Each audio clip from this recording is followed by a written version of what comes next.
Are you stuck in a cycle of financial stress, pain, and shame? Let's uncover how to finally break free from this and regain control of your finances once and for all. Hello, I'm Kent Irwin. I'm a financial life coach, and today I'm talking with Shelby Hutchings. And Shelby is a business owner. She's a mom. She's a professional. And we do a lot of video work together. And today we'll be talking about personal finances. Welcome, Shelby. Thank you. And we can't forget to mention that we're both Toastmasters. That's right. And we're both Toastmasters. That's right. That's awesome. So we hear the terms money stress often, but what does that really mean? Well, what I see the stress that people are under when it comes to finances are that they're living paycheck to paycheck. There's not money left over at the end of the month. An emergency happens and they're stressed out because it becomes a crisis. They don't have money in savings. So they're stressed out, and then the kids need something or they want something. So there's this constant tension. That's what I'm talking about when it comes to financial stress that turns into pain because they don't necessarily have the money or the month ran out and they have to charge some things. Or there's shame because they feel embarrassed that they're successful, they're intelligent, they're smart people, but they just can't seem to make ends meet sometimes. I think that makes a lot of sense, and I think that a lot of people can relate to that feeling, whether it's in their current state or in how they were brought up. They really can. Yeah. It's interesting because I've seen people, myself included, try multiple approaches to reducing financial stress, but for some reason it never seems to fully go away. So maybe you can elaborate a little bit on that. Yes, I've seen a lot of people try everything. I actually worked at a church and we did financial counseling, we did literacy training, we had a lot of classes, but I found out no matter what people did, they took classes, they got budget counseling, they may have joined a small group to talk about finances, they prayed. Sometimes they just couldn't make it happen. It was just very stressful for them. They put a lot of effort into it, but that stress just didn't seem to go away for them. That's interesting. That really weighs on people, right, Kent? Yes, it does. There's feelings of disappointment, shame, and sometimes they feel stupid, and all these things even aggravate things more. Okay, that makes sense. So why do you think people stay stuck despite all of these efforts that they're putting in, even seeking counsel? That's a really good point. There are several reasons that we could talk about. The group that struggles, I'm finding that even though we might give them financial literacy and we might give them really good financial techniques like some budgeting or maybe a really good app, they still struggle. Usually it's because there's some underlying issues, mindsets, culture, the way they were raised, maybe some things that they learned in an adulthood that weren't healthy. Okay. So there's a lot of these mindsets that people carry with them. Sometimes they're subconscious, sometimes they're aware of them, but they really don't understand how it really triggers a lot of the behaviors and a lot of their thinking and their attitudes, their emotions when they're in the middle of stress or when they're trying to make a decision. Right, that makes a lot of sense. So you mentioned earlier about the emotional weight that we carry around money. What does that actually look like for somebody on the day-to-day basis? And how does this emotional baggage show up in the decisions that they're making? Right. So if they have these preset mindsets, a lot of us do, it's like emotional baggage. So they carry them around and they trigger decisions. They're in the moment and they think maybe, oh, I'm entitled to something, or I have to have this now, or maybe I'm just not feeling good and I would really want this thing that might appease that emotion that I'm going through. So some of the underlying issues are connected to all these various emotions. And when I work with people on mindsets, sometimes they're able to see the connection. That's where it's really fun because we can sometimes turn that off. Right. Yeah, that makes sense. Once you identify it, then you have more of an ability to make an adjustment because you can see the triggers when they present themselves. Absolutely. Yep. And they sometimes occur at different times of the day because they might be a little bit more stressed. Right. They haven't made dinner and they want to go out to eat. Now all of a sudden they've blown their dining budget because they went out and spent $100 at a moderately priced restaurant today. Could easily be. Yeah. Because they're tired, they're emotional, versus maybe approaching it a little bit different way. Oh, I'm triggered because of this, but maybe we could do this differently and that will save that money and save that decision. Let's work on our emotional state at the moment. So they're a little bit more conscious of their environment, a little bit more self-aware. Maybe even turning it into a game. Where Absolutely. Let's see how I can see the trigger, maybe change the behavior to not go down that path. That excites me. Yeah. And it might be something as simple as, hey, we're not going to go out. Right. What do we have in the refrigerator? Not much. We're going to have peanut butter and jelly. Right. And we're going to go for a walk. Yeah. And we're just going to relax, as opposed to driving to the restaurant, waiting on your food in the tents. And then you feel guilt after because you blew your budget. Exactly. And you're in the cycle over again. Exactly. Now you feel disappointed and shame. All those emotions kind of We've come all up. been there, right? That's right. That's true. That's really true. Okay, so as somebody who's managing my own personal finances, family finances, and Right. also balancing taking care of my family, I can tell you that it's not just about money, right? It's the stress that comes along with trying to balance all of it, and how sometimes the personal finances can bleed into the business finances, and navigating how to keep those clean and separate and structured in a way that will help me grow in the direction that I'm looking to grow. So my question is, It's really good. how does the stress affect the entrepreneur when we're trying to balance the personal finances that are so intricately intertwined? Okay, that's a great question. First of all, small businesses need to have separate finances than their personal. Business bank account, personal bank account, personal expenses and income, business expenses and income. You have to keep them separate. But that's just fundamental business accounting. Right. The next part I find that business owners struggle with is that they want, as a business, to make very strategic decisions. They've cast a vision on how they're going to be the most successful, the model client they want to go after, how they're going to market themselves. They're very strategic. And when they work their strategy, they're happier, they're more content, and they're more successful. Just like in the book, 10x is easier than 2x, the philosophy behind that. It zeroes in on it. But the difficulty that I see business owners go through is when now that a lot of times they're really great at making lots of money, Right. but their lifestyle has creeped. One term is called hedonistic creep, which means every time we start making a little bit more money, we have a little bit nicer furniture, we have a nicer house, Right. we have a nicer car, nicer clothes. We all do it to some degree. We all do it. That's natural. But when it's not controlled, I find that business owners, again, they're great at making lots of money, but sometimes they're not really good at saving some on their personal side. They haven't accumulated money. They don't have investments outside their business. A lot of their net worth is tied up in their business. Right. So what happens in that situation? They go on a nice vacation, they have a big debt to pay for, and now they have the pressure on the business to go out and land that big account. So now sometimes they let go of their strategy and their vision, and they're going after maybe a client that's not their ideal client. It might be some of them that they'll have to undercut, price too low. So now they're under the gun to save money on the business side, and that client might even be more demanding. So it's occupying a lot more of their time. I call that strategy creep because of financial stress at home. Yeah, and you're operating out of desperation. You're operating out of desperation instead of strategy. Instead of strategy and following the plan. And then when you're not following the plan, then the shame comes in, and then we get back in the cycle once again. Exactly. That's A lot of sense. what Dan Sullivan and Benjamin Hardy call the gap in their books. So yeah, exactly. You guys check out that book. It's amazing. It's a great book. Anything Dan Sullivan, that guy's amazing. So you often talk about switching your mindset around money. What does this actually look like when you start doing it? Yeah, that's right. When we talk about mindsets, sometimes people have a hard time picturing it. Okay. I'm a visual person, so what I've done is I've outlined a lot of these mindsets on charts. That is amazing. For all of us visual learners, we thank you, Kent. Right. So I break my charts into healthy mindsets and unhealthy mindsets. Okay. So some of the unhealthy mindsets might be around scarcity or have to have it now. Some of the other healthier mindsets might be around delayed gratification or saving for tomorrow, or different things like that. And so I work people through these mindsets, and they often choose ones that are more healthy, and they identify ones that aren't healthy.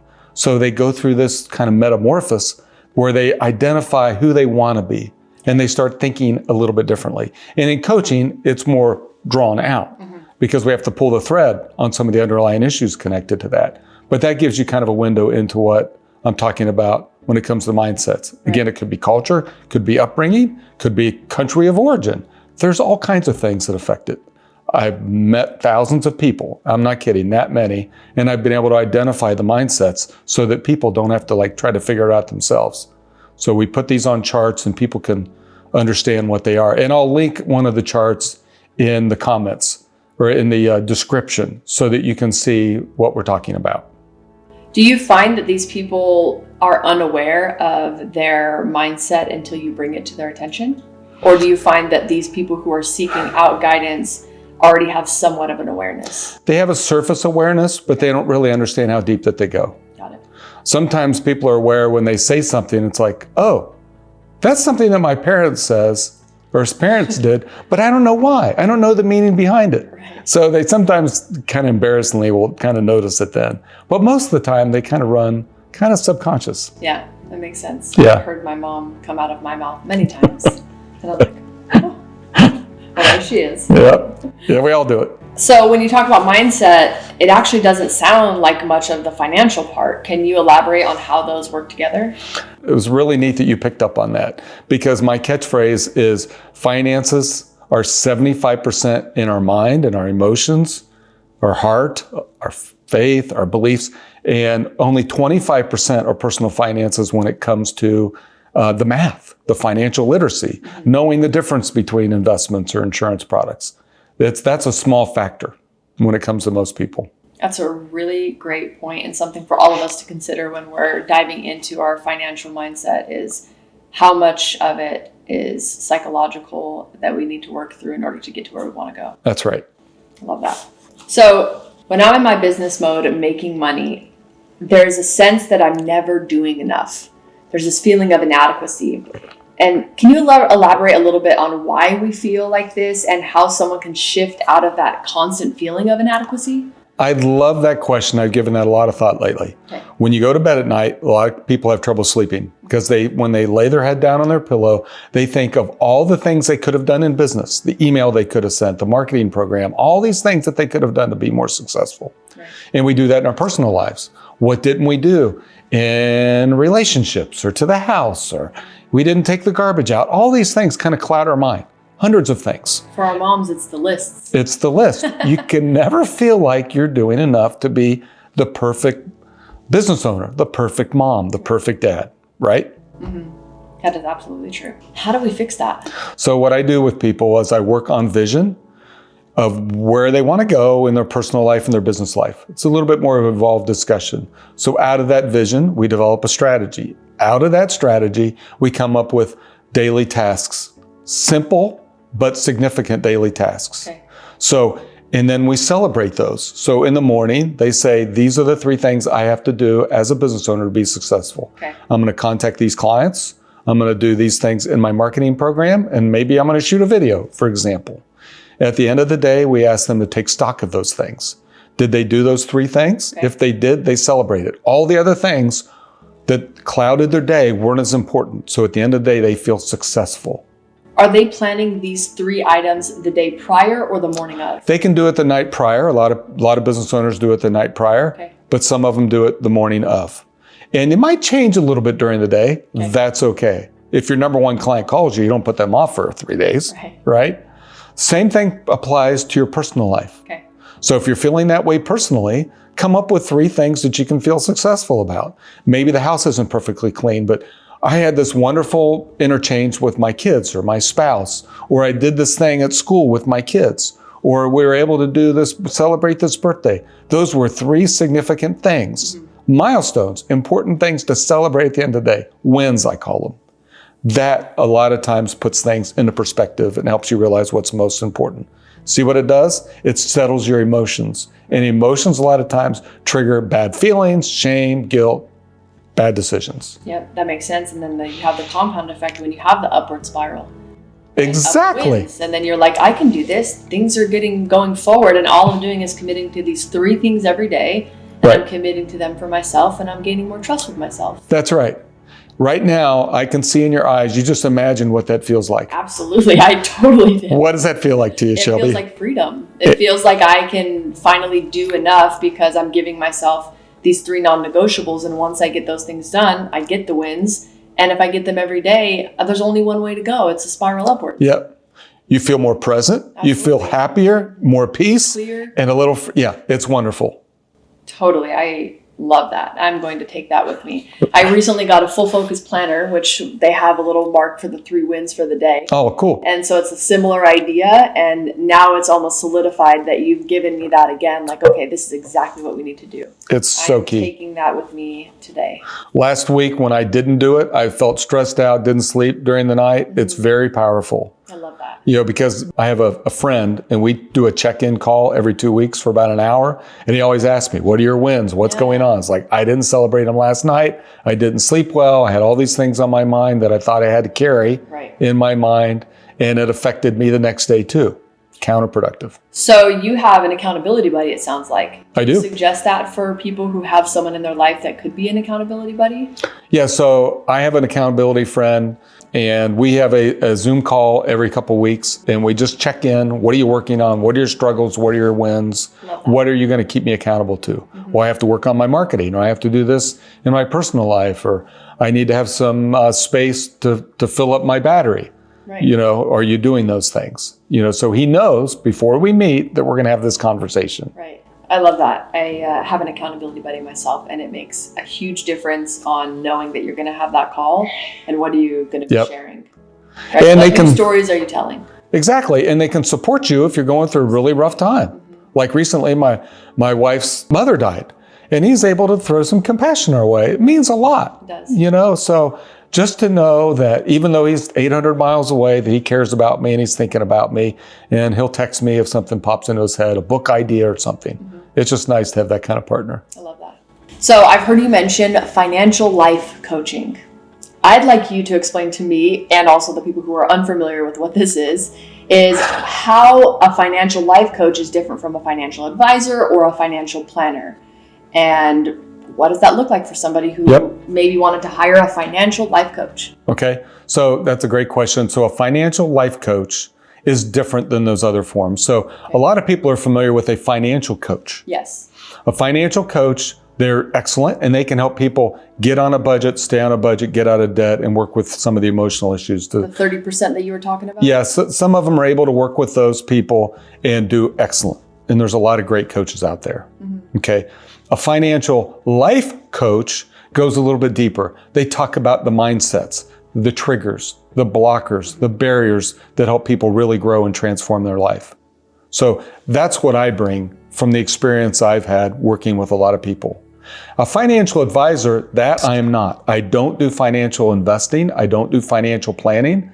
I don't do insurance products. I don't sell any products. I want to help the people that I work with get to the point where they've accumulated enough money, they've gotten out of debt so that they need financial advisors. So I get referrals from financial advisors and accountants because they're working with really great people, but they just don't have their financial house in order to the point where they need a financial advisor, where they've accumulated some assets and now they need some help. That makes sense. You come in and you help with the mindset to be able to bring it all home. Yep. Financial life coach, I think, is the full package. So be able to go to the next level to then financial planning and advising, right? Exactly. I love working with people that have chronic financial difficulty or have financial stress or marital stress when it comes to money. I love working with those people. It's so much fun to see this transformation and the change occur. Well, I'm sure that there are plenty out there that could use your help. There are, and there's no shame in asking for help. Right. That's what's important. A lot of people carry that. Yeah. Because a lot of people think they'll just be embarrassed to talk about it. Right. So here's an interesting story. When I worked at a church of about 8,000 people, the head pastor would tell this story probably once a year, that the number of people that would come to him for financial counsel, he could count over a 30-year period of time, he could count on one hand because they were embarrassed to talk about these things. They would come and... A lot of shame around money in our culture. There is. But there's more shame about that than there is other things. He said they would come to him all the time and tell him about all of the areas that they failed in, sexually, maritally. He said they were never embarrassed to talk about those things. But when it came to money, it was one of those kind of things they just didn't want to get to. It's so interesting. Isn't that fascinating? Yeah, it really is, because you wouldn't expect that because there's so many other things that you think are a bigger deal. But for our culture, I think money is a really big deal, and there's a lot of shame around it. Yes, there is. And a lot of ego and bruised egos around it also. Yeah. Yep. Makes a lot of sense. That's there where is. You come in, Kent. That's right. All right. So In your experience coaching people over these years, what results have you seen? So what my clients tell me, the things that they see on the financial side, they see that there's financial peace where they're able to finally not be as stressed about money because the debt's getting paid down, they're accumulating, they're able to do some of the fun things that they were never able to do, and they just seem to be a little bit more peaceful in their financial life. On the emotional side, they tell me that they're happier, they're a little bit more content, they're more productive in their business and also their career, and their marriages. They communicate and work through marriage conflicts when it comes to money a lot better than they did before. And that increases intimacy and trust in marriages. Sure. It really does. Yeah. So that's what I see. That's what my clients tell me. That makes sense. It's almost like you come in and help take the weight off of all of the things that people have been hiding from themselves. I would say that's accurate. I mean, based on our mutual friend, the air or the energy that I felt after they spoke about you, it was really a feeling of reconnecting and a weight lifted off of things that were not willing to be spoken about. That's what they told you. Yeah, and I think That's that awesome. is something that just changes people's lives. Yeah. I love that. Okay, so in marriages and in couples relations, what do you find is one of the main issues with the money management? I find that there's a lot of issues. Okay. There are a lot of times there's competition, there's miscommunication, not dealing with conflict, sometimes there's hiding. There's a lot of issues. I'm going to get into that in our next video. Great. So let's just say that that's a much more involved topic, but I want to get into that in our next video, and that'll be really helpful for a lot of couples. So you guys make sure you stay tuned for Ken's next video, because that's going to be the meat and potatoes of all of the things, couples, relationship dynamics within money that everyone's going to want to watch. That's right. Well, Kent, that was so insightful. There was so much that we unpacked with all of this, and I know that there's so many people who can relate to the emotional toll and stress that money can bring to ourselves as business owners, as parents, as wives and husbands, and in relation just to the world. That if we can break free from these money pains and cycles, that we can relieve ourselves from some of that shame and stress. And remembering that it's not just about financial know-how for some, but maybe it goes a little bit deeper, like the mindset piece that you touched on. Exactly. Yeah, I love to work through these with people. We help them break free. We help them enjoy happier, more content, more freedom, more contentment, happier lives. It's just a joy to see it play out in people's lives. Thank you so much for coming to this video. If you found it helpful, please like it, please subscribe so that you can be notified when the next video is released. Thank you so much for watching this video, and have a great day. Have a great day.